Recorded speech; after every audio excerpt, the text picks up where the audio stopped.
Welcome to the On the Air podcast. Today I'm joined by John Gödel, President and CEO of Alpine Gate AI Technologies. John brings a rare blend of enterprise finance and technology, having led major initiatives at the intersection of capital markets, compliance, and advanced AI systems. Under John's leadership, Alpine Gate is pioneering agentic developer tools, privacy-first AI platforms, and enterprise orchestration frameworks, all designed with financial-grade risk controls.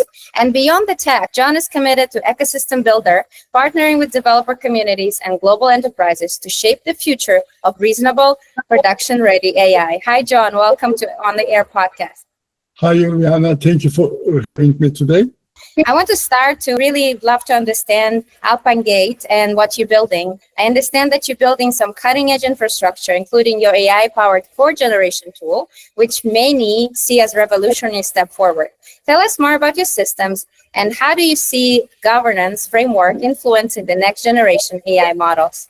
I have more than 30 years experience in software development and technology.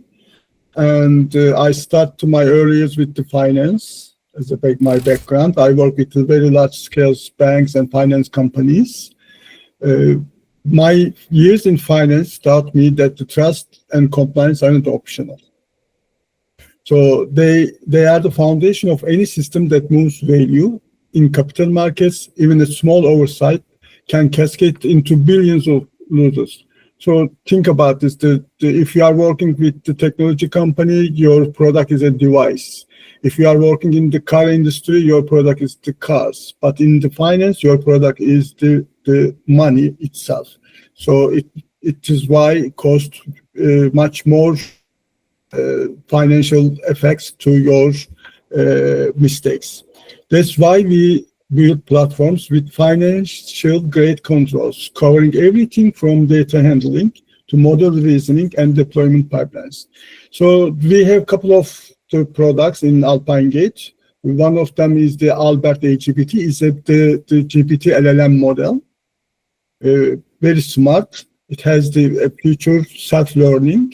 And another one, AG Image AI, which is the image generation engine.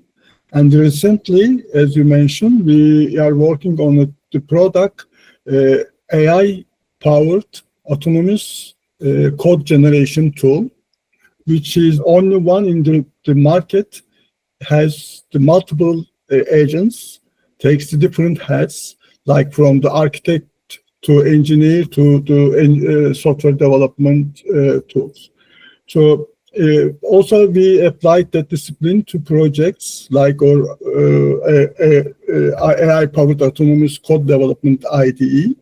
We are working with the C# corner. We are partnered with them, and we are working to next century's products for AI. Thank you, John. So question about your finance background. I know coming from finance, how has your experience with risk and compliance really shaped the way you approach building transparency and resilient systems? I have a lot of experience with the finance, and I work very different kinds of projects from to my Charles Schwab experience to Wells Fargo, State Street Bank, Federal Loan Bank. So every single finance experience gives me some different experience. And I understand the development is one thing, but the compliance and governance is another thing. Without compliance and governance, whatever you are building puts your financial solutions on a risk. So the governance is not a constraint. It is a deployment pipelines, right? So a competitive edge, because enterprise will only scale their products if they apply the governance rules. I have excessive experience with the governance. I start with the data governance, and now these days goes to the world shifting to AI solutions, AI transformations. So AI governance also a very important step we should take.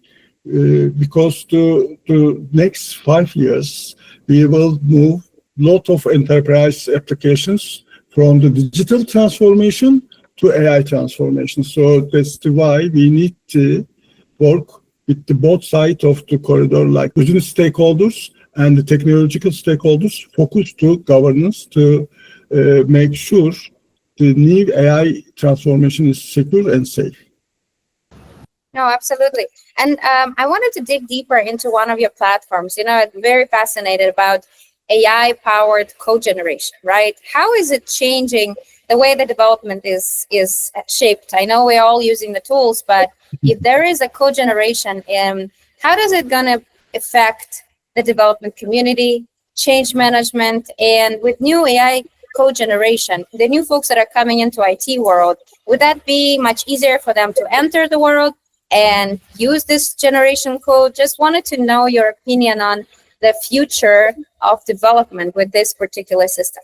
So let's start from the vibe coding, right? It's a very famous terminology these days. Everybody is using it.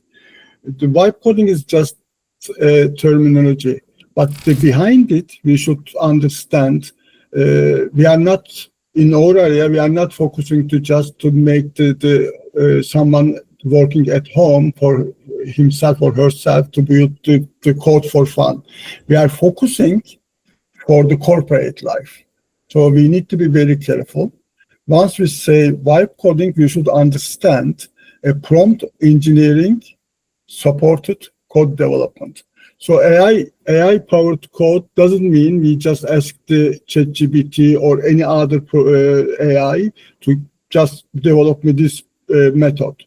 We should still follow up software development life cycles, and we need to apply shift from the old approach to new approach. We need to just configure our software development life cycle AI styled. So our AI tool approach is a little different than the what we have in the market. So current tools usually gets the prompt from the users and just generate the codes. What we've done is, in our code generation tool, we have every step of the software development lifecycle. So we have engineer agent, we have architect agent, we have the front-end development engine, we have the data architect agent. So the orchestration engine manage all these agents like a team member. And at the end, because every agent takes their own responsibility, we are having a product-ready solution for the enterprise. Not just for fun, but really focusing to business-oriented development, end-to-end. Got it. Perfect. So what I'm hearing that you have to have a senior background on being a software engineer, understanding the life cycle, so you can be in control of this multi-agent platform, right? To make sure that you write the correct tasks for each agent. Yes. Also, we are making sure always a human intervene. So human needs to review step by step what the AI tool is generating. And let's talk a little bit about when organization invest in AI. There's a lot of hype going on. And my question is how can leaders move beyond hype and assess where these initiatives are actually transforming operations and creating sustainable value? This is a very good question, Ulyana, because these days, the one of the biggest problem is the C-level people needs to educate themselves on the AI first. If you are not competent, if you don't know what you will face with, it is very dangerous to start the AI transformation projects. So first of all, CTOs, COOs, CIO labels needs to educate themselves. They need to understand what they will get from the AI transformation and what is the risks and what needs to take care before educating themselves, but also educating their team who will work on this kind of transformation projects. Without the human resources, know what is the AI, it is really risky to move to forward. So CFOs, CTOs should ask, does this tool, if they will use some kind of autonomous tools, ideas to generate the codes, they should ask this tool directly to reduce cost, increase the throughput, or open new revenue streams. If the answer isn't clear, it is not ready to enterprise adoption. So they need to ask a couple of questions before move forward, right? That's the approach we need to take care. And then also it should go hierarchically to down, from the C-level to directors and the managers, and then needs to go all the way down to development teams to understand what they will implement before to start to even press a key on the keyboard. Got it, John. Thank you. I see two schools of thoughts in enterprises today. That one is you have innovation labs that are kind of centralized. So you ideate and you put a lot of thoughts into processes, searching for ROI. And the other school of thought is every group will have their own AI department and AI tooling, and they will look into their particular vertical and how this will enable their teams to be more effective. Which way do you think is more effective? Like centralized AI-powered center, or individual teams that are taking and adopting AI based on their needs for their particular teams? Maybe in the between. So the teams need to be distributed, and they should focus on their own AI works. But we need to have the department, or let's say the organization, take the role of the orchestration. So each team can work their own departments, their own needs for the AI transformation, but we need to have, like the data governance, right? In data governance, we are building a data governance office. So these days, the large-scale corporates need to build an office, AI governance. So AI governance offices should be an orchestration team to work with all different departments.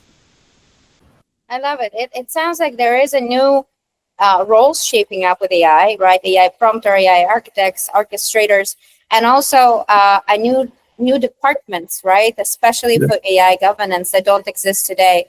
Maybe some roles will be definitely subsiding, but there will be new roles for risk compliance, governance, and also probably something that will be straightly focused on the ROI and business value and strategy that gives you that low-hanging fruit, or which one you're going to focus on your AI projects. Certainly. Got it. And the question, since you're building different systems, right, and AI-enabled systems, how do you envision tools like yours reshaping how would enterprises design, test, and deploy software in the years ahead? Okay, I will give you a specific example. What I invent is the GSCP, a prompting framework. So this framework helps to AI, LLMs, to be realistic. Today's main problem is the AI LLMs hallucination, right? So in corporate life, like the finance, right, it is very dangerous if your AI tool hallucinates. So GSCP is an architecture to cover different prompting techniques, like the chain of thoughts, tree of thought. They are great at unlocking reasoning. We need a reasoning in the corporate life, but they are not designed for governance. So since we are talking about the governance and then the policies and the compliance, the biggest thing we are missing in the all prompting techniques is governance and compliance. So I designed GSCP from the idea that reasoning should be structured, transparent, and auditable, right? So with GSCP, every step the model takes are scaffolded, so level by level. And then also checked against the guardrails, almost like a risk officer. So I am tying here with the governance, right? A risk officer reviewing the trades before they hit the market. It is adding scaffolder and cognitive approach to prompting techniques, as well as it uses temporary memorizing technique and fact-checking power. So once you run the GSCP framework for your business, it is taking care of every governance requirements as well as the reasoning and also prompting techniques. So this is a big power gives to especially financial companies and also healthcare, because they are also well-ready government domains. So it is really lowering the hallucination, taking care of all governance and policies, and then the practices. No, it's great. John, what I'm also hearing, there is a human element and real fact-checking element that you're adding into the systems. So there is a layer of human leadership and strategic human oversight that you're actually embedding into the layers of the platform to really think about questioning the hallucination and governance and all of these things that are important in the process, that it doesn't have to be separate. It can be entrenched into the system.